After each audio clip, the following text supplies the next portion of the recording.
My sister-in-law, Sarah, stood there in the living room, her face white as a sheet, clutching the crumpled letter. She wasn't just crying. She was hyperventilating, the kind of raw, desperate sound that scrapes at your soul.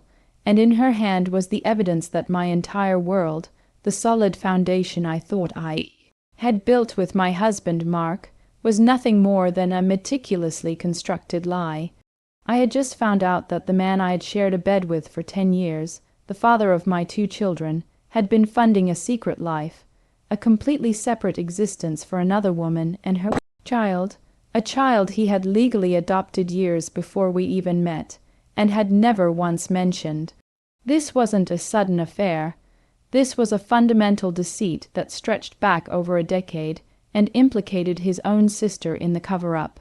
The sheer scale of the betrayal, the audacity of the secret, was so monumental that for a moment I actually felt lightheaded, convinced I was going to pass out right there on the Persian rug.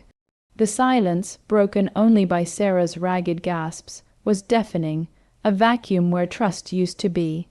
The ultimate question that has been echoing in my mind ever since that day, the core of this entire messed-up saga, is simply this: was I wrong for systematically dismantling his life, piece by painful piece, when the truth was finally revealed? Or did he deserve every single consequence for keeping a monumental lie like that buried for so long? Tell me, honestly, if you would have done the same thing, because I still wonder if I went too far. Let me take you back to the beginning, to the time when my life felt normal, manageable, and wonderfully boring. Mark and I met in college. He was the quiet, reliable finance major, and I was the art history student with a penchant for chaos. We were the classic opposites attract story. I loved his steadiness, his predictable routine, the way he always had a spreadsheet for everything, even our grocery budget. We got married 2 years after graduation. Our life together was a picture of suburban contentment, a nice house, 2 wonderful kids, a solid dual income, and the kind of comfortable silence that comes from knowing someone inside and out. Or so I thought. We were building our empire, or so he always said. Mark, in particular, was obsessively private about his finances, claiming it was just his professional training. He managed all the investments, the taxes, and the large transactions. I trusted him completely. After all, he was my husband, my partner. His sister, Sarah, was my best friend, the person I shared all my petty grievances and grand dreams with. She was a constant presence in our lives, a sweet, slightly timid woman who always seemed to carry a burden of worry, which I always attributed to her anxiety disorder. I had no idea that her anxiety was a direct result of the immense weight of the secret she was carrying for her brother. The first crack in the facade appeared about 6 months ago. Mark started traveling more for work, or so he claimed. He's a consultant, so overnight trips weren't unusual, but they became excessive, 3 or 4 nights a week, sometimes. I felt lonely and started to pick up on little discrepancies. His stories about the big clients were vague. He would switch his phone off as soon as he got home, saying he needed to unplug. The stress lines around his eyes were deepening, and he was jumpy, easily agitated if I asked too many questions.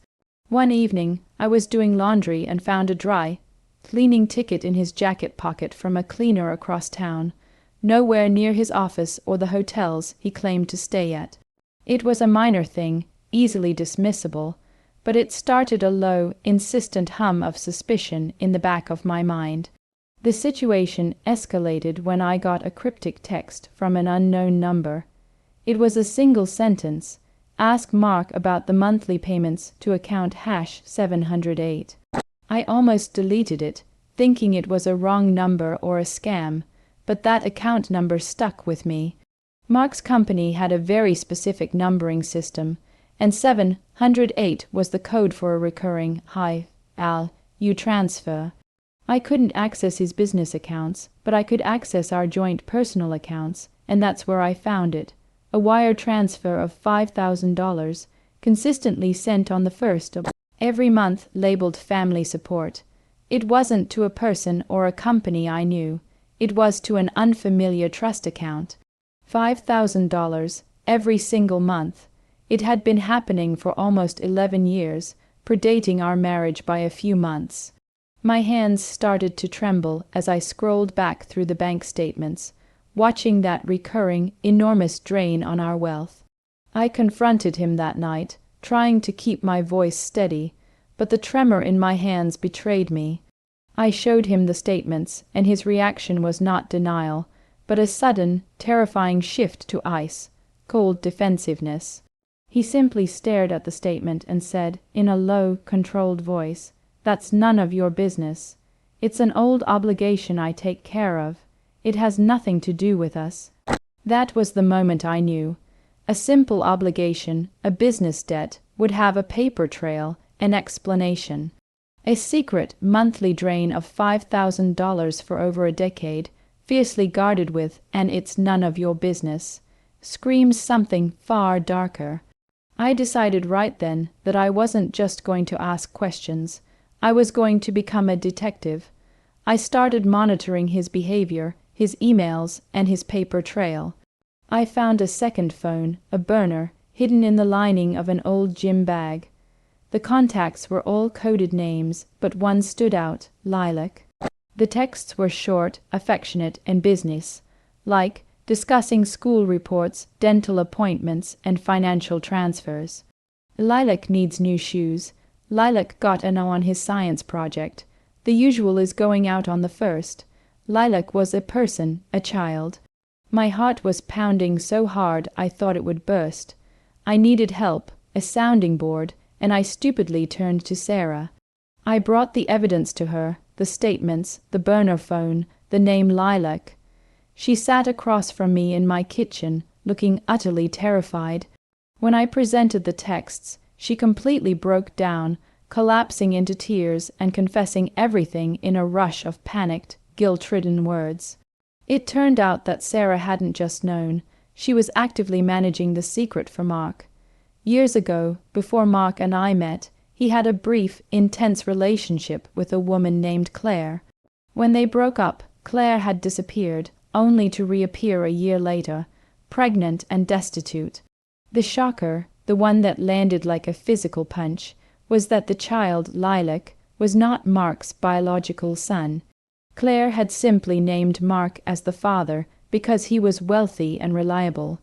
Mark, out of some deeply misguided sense of responsibility and wanting to protect a vulnerable woman, had legally adopted the child, giving him his last name, and setting up the trust fund and monthly payments to support them.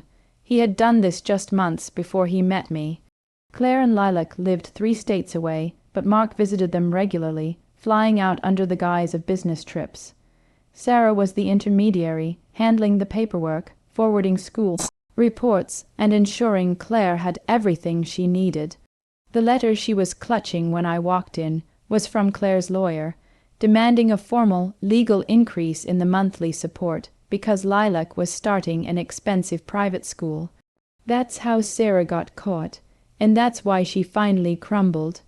The deceit was a lie of omission that had hardened into a decade-long parallel life, a second family that Mark financially supported and emotionally maintained, all while telling me he was simply working late.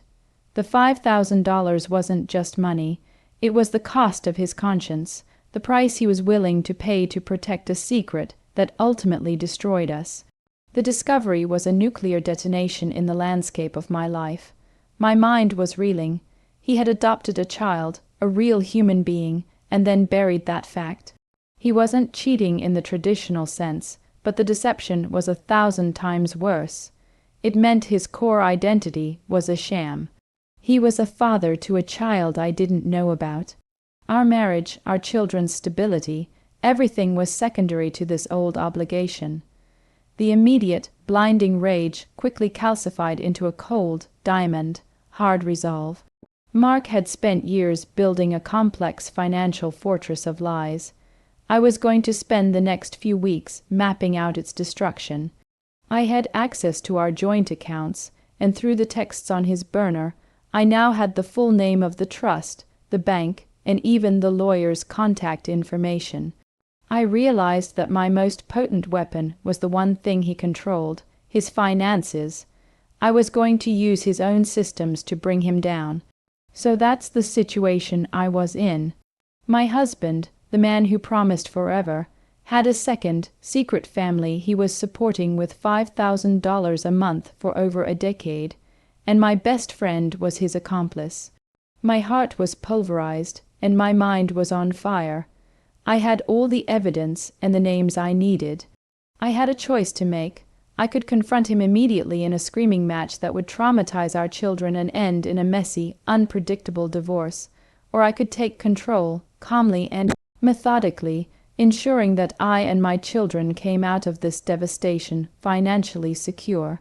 Before I tell you what happened next, the revenge I meticulously planned and executed, I want you to pause this video, go to the comments section below, and tell me, what would you have done in my shoes? Would you have taken the high road, or would you have burned his world to the ground? I need to know your thoughts before I share the final, devastating act. All right, here is the revenge, or what I prefer to call, the strategic restructuring of my future. I decided to make him face the consequences of his financial secrets by taking them away completely. First, I needed to make sure he couldn't liquidate our joint assets. I took a few days off work, telling Mark I was sick. I spent those days meeting with a shark of a divorce lawyer, but more importantly, I met with a forensic accountant I hired privately. Mark was a finance guy, and I had to fight him on his own turf. The accountant's job was to trace the $5,000 payments, understand the trust fund structure, and, crucially, find every single penny of our joint money that had gone into it. The lawyer advised me to gather all documentation, which I did, downloading 10 years of bank statements, tax returns, and even secretly photographing the texts on the burner phone. The real move started a week later. On a Tuesday morning, while Mark was supposedly traveling, actually visiting Claire and Lilac, I executed my plan. First, I went to our joint bank and quietly transferred 90% of the liquid assets in our joint savings and brokerage accounts into a new, separate account in my name only. It was a massive sum, a necessary shield for my future. Next, I took the nuclear option on the monthly payments. Using the information Sarah had given me the name of the account manager and the specific contact at the bank, I called and, pretending to be Mark, citing a massive and urgent compliance issue that required immediate action, I canceled the wire transfer template for account #708. I knew I couldn't stop the legal obligation of the trust, but I could stop the monthly direct payment, creating an immediate, painful emergency for Mark to deal with. The final, and most satisfying, blow was aimed at his career. Mark's entire professional life was built on his image of being the meticulously ethical, trustworthy financial guru. I gathered all the evidence, the tax forms showing the undeclared off, the books cash transfers, the burner phone records, and the internal company documents Sarah had accidentally left in a folder for me to review. I compiled it into a thick, anonymous dossier detailing his complex financial maneuverings, which could easily be interpreted as a conflict of interest, if not outright financial misconduct, in the eyes of his company's compliance department. I mailed this dossier, with no return address, to the chairman of his company's ethics committee. Mark's return home on Friday was explosive. He walked in, not with the usual tired business traveler look, but with a look of sheer, unadulterated terror. He didn't even say hello. He rushed past me, slammed the laptop down, and frantically started punching keys. I watched him from the kitchen as the color drained from his face. The $5,000 payment hadn't gone through, and Claire had called him, hysterical, demanding to know where the money was. Then, as he tried to call the bank, his work phone rang. It was his HR director, demanding he come in for an unscheduled, immediate meeting. The compliance committee had received a highly disturbing package and was launching a full internal investigation. He was being put on immediate administrative leave. He finally looked at me, his eyes wide and panicked. "What did you do?" he whispered, the realization dawning in his eyes. I walked into the living room, holding the crumpled letter Sarah had dropped, and slowly, deliberately, I tore it in half. "I didn't do anything, Mark," I said, my voice dangerously calm. "I simply allowed your choices to catch up with you. The echoes of your deceitful past have finally arrived. I moved our money to protect my children, and I ensured your employers knew exactly who they had advising their clients. You kept a whole family a secret for a decade.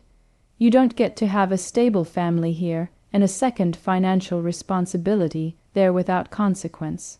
He shouted, he pleaded, he called me manipulative, a gold digger, but none of it mattered. The fortress he built was crumbling around him. The aftermath was exactly what I had planned for. The internal investigation at his firm led to his immediate, public firing. The shame was immense, destroying his reputation in the city's tight-knit finance community. The divorce was brutal, but because I had secured the assets and had overwhelming evidence of his financial misconduct and emotional abandonment, my lawyer made mincemeat of his defense. He fought tooth and nail for the money, but he had no case. I kept the house, the primary custody of our children, and the vast majority of our joint savings. His only victory was a court-mandated, much lower support payment to Claire and Lilac, which he was now forced to pay from his rapidly depleting personal accounts. The $5,000 gravy train had ended, replaced by a much more realistic, court-ordered stipend. As for Sarah, she was collateral damage. I cut her out of my life completely. I couldn't look at her without seeing her as Mark's accomplice, another conspirator in my decade-long delusion. She tried to apologize, to explain, but the cost of her loyalty to her brother was the destruction of our friendship. I am now divorced, the dust has settled, and I'm rebuilding. The children are thriving, though they still don't fully understand why their dad is rarely around and seems so stressed. Mark is working a lower-tier job in another city, trying to recoup his losses. He pays his mandated support, both to me and to Claire, but the extravagant, worry-free life he promised everyone is gone. He lost his career, his family, and his reputation because of one massive, foundational lie he thought he could bury forever. The hardest part was realizing that the man I loved never actually existed. He was just a performance artist playing the role of a devoted husband. The echoes of his deceitful past are still there, a constant reminder of what I survived, but now those echoes are fading, replaced by the sound of my own independence. The entire experience taught me a profound and painful lesson. Trust is a foundation, not a decoration. Once it's gone, you have to choose between keeping the shell of a house or leveling it to build something stronger. I chose to rebuild, and I chose to use the tools he gave me to do it. Some people might say my actions were petty or too harsh, but I look at my 2 children, safe and secure in our home, and I know I did what was necessary to protect their future from a man who prioritized a secret over his public life. Like this video if you were on my side and believe he got what he deserved. Subscribe for more stories like this one, because sadly, there are always more complex betrayals out there. And most importantly, share your final thoughts on this whole mess in the comments section below. I need to know, did I go too far, or was this the only way to finally get justice? I'll see you all in the next story.